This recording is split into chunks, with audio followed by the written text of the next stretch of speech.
Welcome to the broadcast with Angelique, Robin, and Shelley, also known as the three Sassy Broads. This trio of enlightened, cultured, and vivacious women have pooled their collective experiences and knowledge to bring you the best of their best. What happens when you have a health and wellness advocate, an intuitive, and a life strategist walk into a podcast studio? Tune in and find out. Well, welcome back to the broadcast with the three Sassy Broads. This is episode 17, and we are delighted because we have a very special guest with us. But before I get to that, I just wanted to say that I think we all had this discussion before this started, and we thought that what our guest is going to tell us would really fit in well with what we talked about last week, which was the rough stuff. Ange and Robin, you can go back and listen to episode 16, but just to recap briefly, Ange and Robin have been going through some like major shitstorms. See, I can't even go 2 minutes without swearing. The major stuff in their life that just had them really in a funk, you know, because we chatted every day about this and they were like, I can attest these gals were totally in a funk. So last week we talked about, you know, reframing this. You know, it's not the end of the world. Get a good mindset, get a different mindset, and just plow through those valleys and come out the other side. And so our guest, Kat Hoyer, has a brilliant model that she's going to explain to us and our fabulous audience that's going to help you get through some of the rough stuff. But first, let me introduce her. Kat Hoyer. When did we meet, Kat? Has it been 6, 7? I don't know. I was going to say a year, but I don't know. I don't know if it probably hasn't been that long. Yeah. But I don't even. Oh, 2 years. Okay. We've known each other for 5 years. No. Wow. So I met Kat on the internet and out in the world wide webs on Smart Chicks, and I just thought everything she had to say. She's funny. She's smart. She's just has all these great things to say. She's a certified life and career coach. She has composecoaching.com, correct? Mm-hmm. And she is the creator of the STEER model, and she's going to talk to us about how you can implement that in your life, especially when you're going through some rough times. How's that sound? Sounds great. Absolutely. So maybe we should start out with even talking about what is the STEER model? Well, and I was thinking I could go back and kind of talk about I'll talk about mowing my dirt. Yes, kind of where it came from. Yeah. Okay, so just go. I haven't really done this, so I'm not really sure. You're going to edit everything out so I can just start talking. No. We don't. No. What after we say welcome to episode it's whatever, there is no editing. All right. I guess we should have told her that before we started. Yeah. Okay, so my STEER model, I want to back up and kind of say where it came from and a little bit of my background, I guess. So a few years ago, I was going through some stuff. I was going through a rough time and definitely in a funk. I had, I'm not exactly sure which part all of this happened, but in that period of time, I had gone through a really unexpected divorce. I had lost 3 jobs in 3 years and just really was kind of dealing with some stuff. So specifically, I realized how kind of yucky my thinking was. We'll even call it muddy. My thinking was muddy. I like that. Yeah. I like that a lot. Because I had to go out and mow my yard, and my yard is fairly small and it has 3 really big trees. So the grass doesn't come in very well. So it's really a lot of dirt, and it was really dry at the time. So as I'm mowing, each week I would go out and mow my dirt and be very angry at my ex. And I just, I'm mowing and there's dirt flying everywhere, and I was crying some of the time. And the other part of it was, and I don't know if I told you this, Shelley, before, but there was a little bit of a hill in my yard, and I had to go down. It's just a really little hill, but it's enough that when you go down, you sort of have to run with it. And it's only probably 3 steps, but it's still a little humiliating. And then to get back up, you're pushing and you're like bent almost in a vertical position, trying to push it back up the little hill. And I just was convinced that my neighbors were watching me and laughing at me. And I was crying. It was a terrible, terrible time. And one of the times I went out, I thought, I've got to keep doing this. I need to reframe my thinking. And I don't even know at that point that I knew enough to realize that I was reframing my thinking, as much as I just knew I needed to think of it differently. I couldn't come out every week and hate on my ex and, be mad about the dirt and all that kind of stuff. So I started trying to figure out, how can I think about this differently? So I started saying, okay, at least I have a lawn. I've got a lawn to mow. At least I have a lawnmower to mow it. At least I have the strength to do it. And I started just really just thinking about it in a different way. So the situation never changed. I still mowed my dirt every week, but I did it with a different mindset. And, I put on music that I liked. And I can't say that I ever grew to completely love it. And I actually hire it out now. So,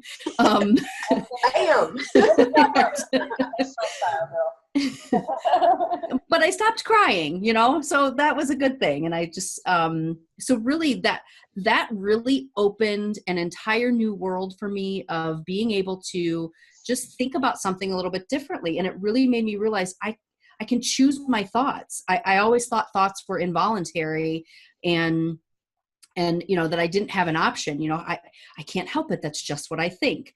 And now I realize I can help it. Sometimes it's a little more effort, and other times it's a little more effortless. But, if we work at it, it can become a little more effortless to start to have more positive thoughts. So I developed the STEER model around that, where we can actually look at the situation that never ever changes. So it's an acronym, and the acronym is situation, thought, emotion, execution, and result.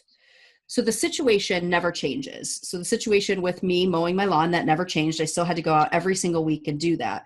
So my thought initially was, I hate him. How could he have done this to me? Whatever I was thinking. When I just shifted that thought to, at least I have a lawn, or at least I have the strength to mow, that the emotion changed from being frustrated and angry and even sad to being grateful. And just, that changed. So the execution for that example is still mowing the lawn, but I didn't cry anymore. So there was a difference in the execution. I'm no longer crying. And then the result is that I'm going out each week and doing it without crying, and I still probably looked a little silly and all of that, but I cared less. I definitely cared less that I looked silly. Yeah. So I had a question forming. Shoot, I've lost it. When you said back when you talked about, but I can't help it, and I'm sort of going to, play the whiny person here, because a lot of people, going to say, well, it's my ex's fault I feel this way.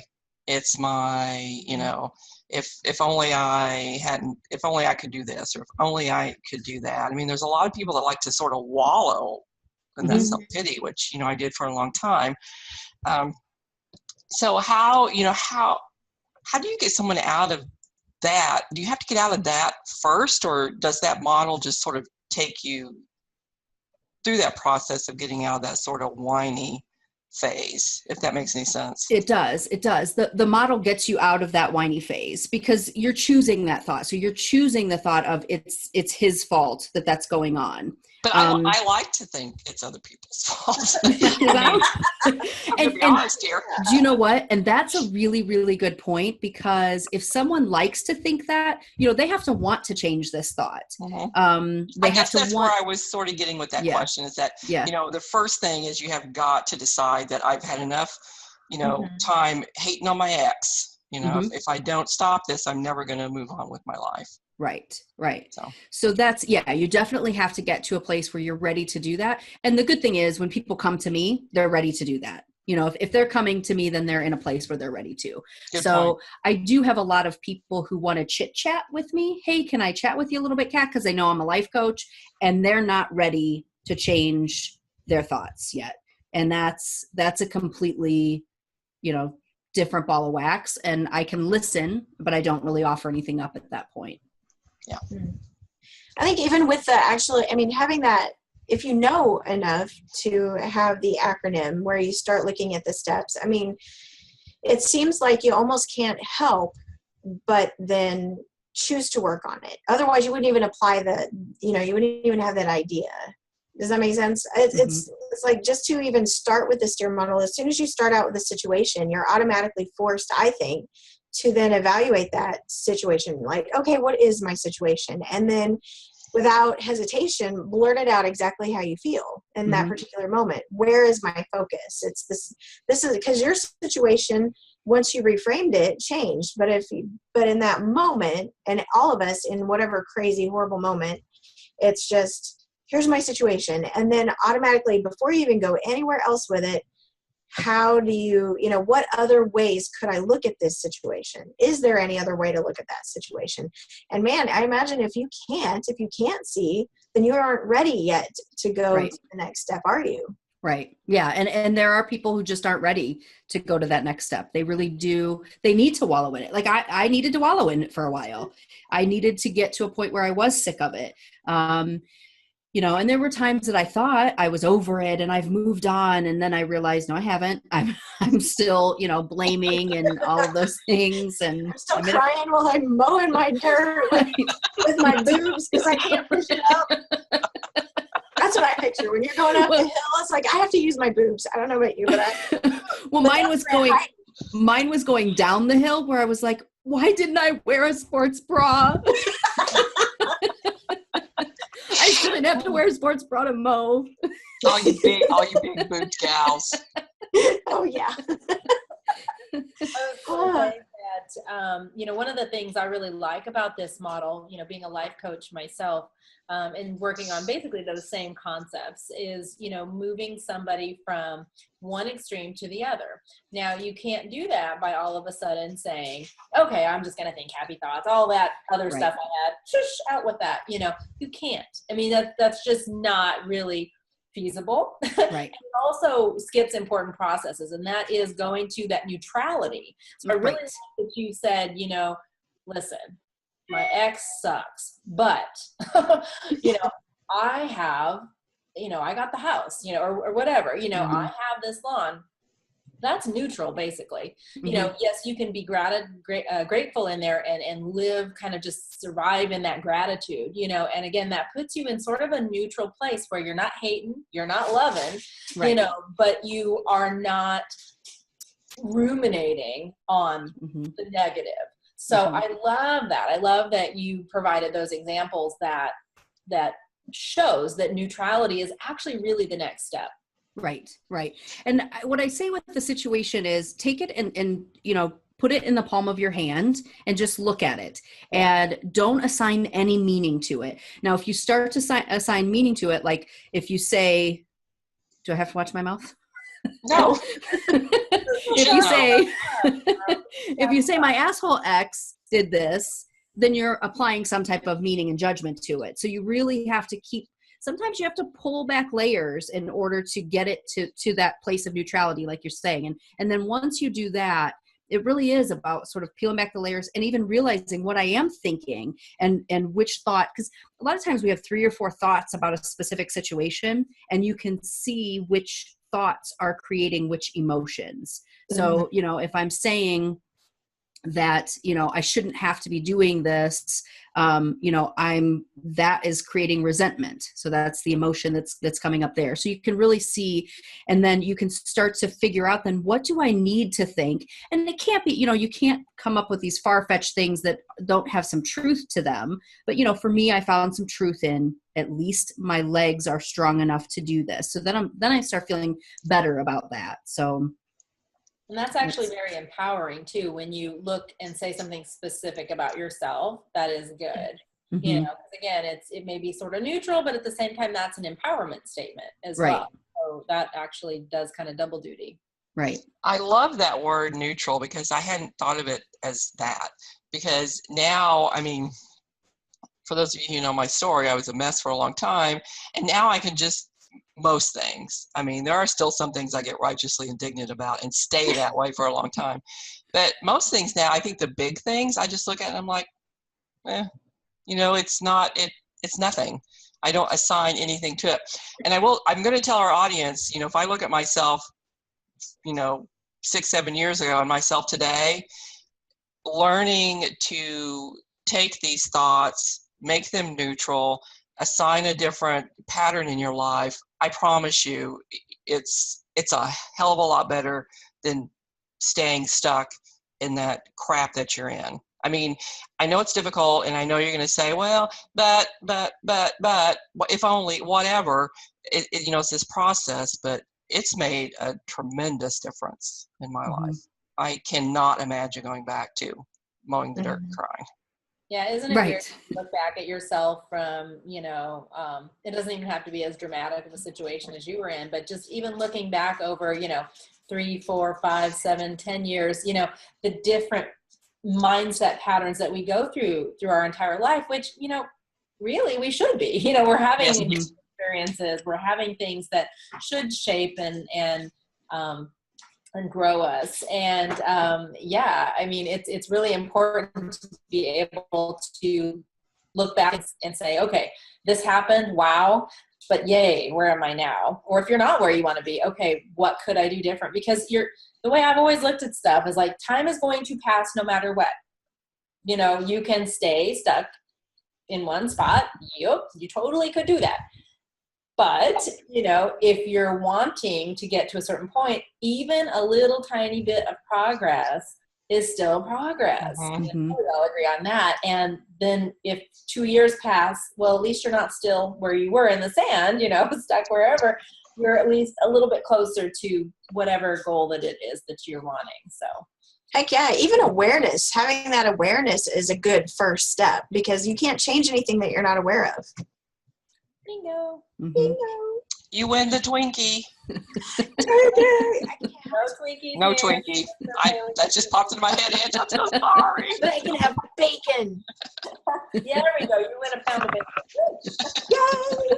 Now that's something to fight about. Oh, that's funny. That's funny. Well, I have a question, Kat. Then, for individuals that are trying to work through this process, what support would you advise them to get to do this? Because it's a good process, but there's sometimes that we need some support as we go through this. Right. What are the do's and don'ts of this? Well, I think who you surround yourself with is really, really important. If you find people that, there's a saying that misery loves company, and it's a saying for a reason. So there are some so people. True. It is, and I was thinking true. And I definitely for a while sought out people that that wanted to wallow with me, and eventually either people get out of that or but I think who you surround yourself is really important, and figure out are these people who want to grow, or do they want to just sort of stay there? And even now I'm in a place where I'm out of the mud. Look at this, the mud, the dirt, wallowing, it's all sort of tying together. I love it. So I'm out of it. I'm not wallowing in the mud, but sometimes I'll come across people that are, and I have to remember, if I stay here too long, I may get sucked in. So I think that's really, really important, and just making sure that you're not staying too long around toxic people. I felt kind of bad because I had a friend going through a situation, and I just couldn't do it. I couldn't be that ear, because I think it's sort of, this just popped in my head, but it's sort of like being an alcoholic or a smoker. Once you stop those things, and then it's like, hey, or have a cigarette or have a drink, and then you're stuck right back in there. But I felt bad because I couldn't go there anymore. I just couldn't do it. Yeah. And I think that happens a lot, where, like I said, people will want to come and talk to me, and they'll know that I'm a life coach. So they'll want to chit chat about whatever. And, I'll offer, I do free consultations. I'll go through the steer model, but I'm not going to go through the steer model unless I know they're ready for it. So I don't even do it with my clients until probably about 3 or 4 sessions in, until I get to know them and find out where they are. So if somebody comes to me, like you said, a friend that wants to vent, I think we have to be careful with venting. Venting can be a form of wallowing. I think it needs to be constructive. Definitely. Well, and I think too, it depends. Like I was venting to Ange yesterday about some issue, but I think it sort of depends if you can vent to a person that's going to be like, okay, venting's over, you said your piece, now move on. Right. So. Yeah, that is a good question. I mean, what do you think is constructive or productive venting? What does that look like versus wallowing? Is that a question to me? Sure. Anybody wants to answer it. So for me, I think venting is the difference between venting and wallowing. Venting could be like, I just sort of want to talk about it once or maybe 6 times and then I'm done. Love that. But wallowing is where I want to stay there. And I almost like I want to keep feeling that feeling. I think that's part of it, is that you just keep to me, I feel a lot of energy around things even before I knew that's what was going on. So, feeling that the anger and the frustration and the, just those things and kind of wanting to stay there. Venting to me is sort of like, I want to say it and be done. Or constructive venting to me is even like, what are your thoughts? I want to talk about this, and what are your thoughts? And trying to get, some feedback from a trusted friend. Yeah, that's true. And you probably got to pick that friend very carefully, because you want to know that friend's going to be honest with you and not be one of those co-conspirators that's just like, oh yeah, you have every right to be, Mm-hmm. Which, I mean, we do that for each other. We're just like, oh yeah, you've got every right to be mad or righteously indignant. But, when it comes down to it, then, that only goes so far, really. I tell you, I can't get away with shit with these girls. I was just going to say same thing. Robin's always like, so she's really sweet, but she's like, she'll tell you, like it is. But no, Kat, I don't do that, do I? Never. No, you've never said that thing that you're saying. Wait a minute. Let's back up. Okay, yeah, I might have. She frames it so nicely that you don't even realize till afterwards. Right. Oh, Called me out. Right. she done called me out. Well, that opportunity to look at it differently, and I think that's a good distinction between the constructive and the wallowing. That, it's not just all of a sudden this big rally of yeah, rah, rah, rah, yeah, you get all excited about it. It's more like, yeah, I can totally see your point. Now what are you gonna do about it? Right. This is what I would do, or whatever. So yeah, it's more of a conversation versus just like, yeah, right, I want you to get mad with me, or whatever. Yeah. The pep rally. Yeah, there's a frenetic energy that's very different versus, when you're just like discussing something, in a venting way. So and I think another one of the issues that, people have, that I personally had with, thinking, well, I'm not going to change my way of thinking, my thought process, was because when you when you go through this model, then you have to take responsibility for your life. It's no longer your ex-husband's fault that you're mowing the dirt and crying. Right. And who wants to do that, right? Right. It's a whole, if I can blame someone else for my life, that means I can just sit here in this mud and I can wallow and I can feel all these feelings I want, and then I don't have to move on with my life, which is hard. It's easier to wallow and to blame someone else for your life than it is to actually get off your ass and do some work. Mm-hmm. That's true. Yeah. So. But it's that getting tired of it, like you guys mentioned earlier, at what point, where you hit your own little personal rock bottom, with that, I think everyone comes to it, and, there's really no rushing that, but if you are around enough people that care, and aren't just your, co-conspirators, as you were saying, where they were just like, yeah, stay in this space, let's all continue talking about it, I think people can help you get to that rock bottom a little sooner by kind of reflecting back, like, wow, you're kind of a Debbie Downer these days, yeah, we're going to stop inviting you. And you know what I mean? Like, Right. let's love you, but you're going to have to get over this shit. So, that's kind of the way to, again, I think, hopefully steer that quicker thought process. Mm-hmm. Right. Yeah. And Which go ahead. Go ahead. Oh, I was just going to brag on your hashtag. I mean, some of us are going to have to make up our own hashtags now, because I know Ange has got one and you've got one. What is your hashtag, Kat? Mine is be the driver. So be the driver of your own success and steer your life. Yeah, See? that's a great hashtag. And I have to give credit to Cynthia Mazin.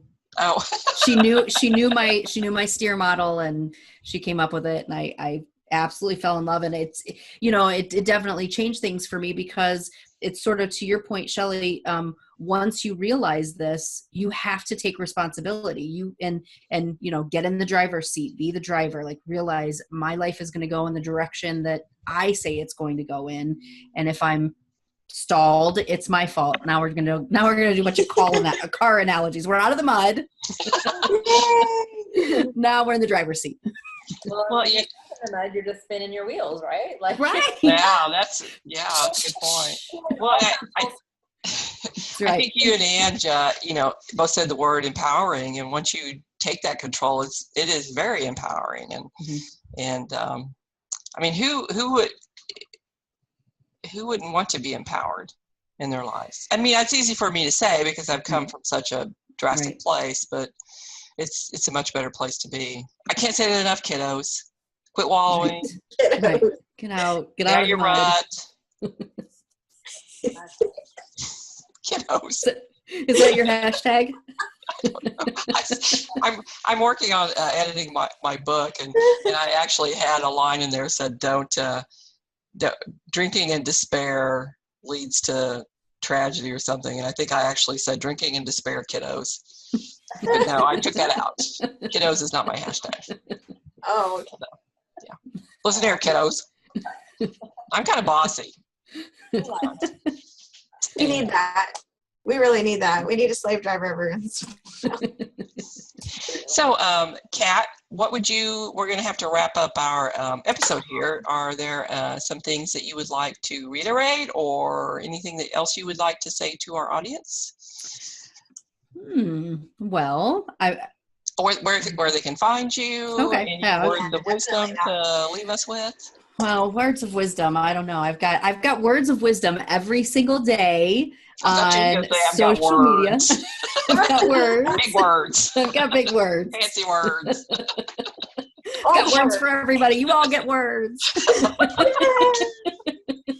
You get a word. You get a word. You get a word. Okay, I'm sorry, Kat.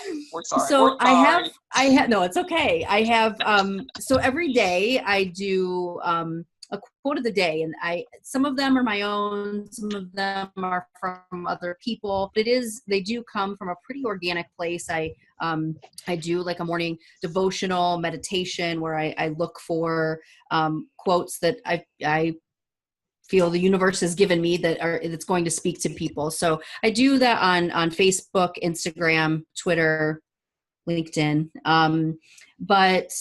And then we also go behind the quote in my Steer Your Life coaching group. And that's on Facebook. That is a private group on Facebook. So people are welcome to find me there and join the group. We can put those links in the comments, right, Robin? Okay. Yeah. Okay. And my Facebook page is Kat Hoyer. I'm sorry. Everything is Kat Hoyer. So Facebook, Twitter, Instagram, and then my website is just kathoyer.com. Awesome. Easy enough. We'll put all those in the links. And I did an interview with Kat a little while ago, and we'll also put that into the link so you can get more of her brilliance. So. Absolutely. All right, kiddos. Kat, thank you so much. Yeah, thank you guys. So does this mean like I'm an honorary Sassy Broad? You're obviously. The Broad Squad. Okay. All right. You're Broad Squad. Yeah. Speaking of the Broad Squad, yes, we have a group on Facebook. We are moving our 3 Sassy Broads page to the Broad Squad. That's where you're going to find all of our, not just our broadcasts, but our, things that we do, our funny memes, our, hotel bathroom photo shoots, all sorts of stuff. Brilliant, by the way. Yes, we're They were. classy chicks. So you can find us on Facebook, The Broad Squad. You can find our broadcast on our website, 3sassybroads.com. And I think that's about it. So until next, what? Do you agree? I was agreeing. Okay. Yep. So until next time, stay sassy.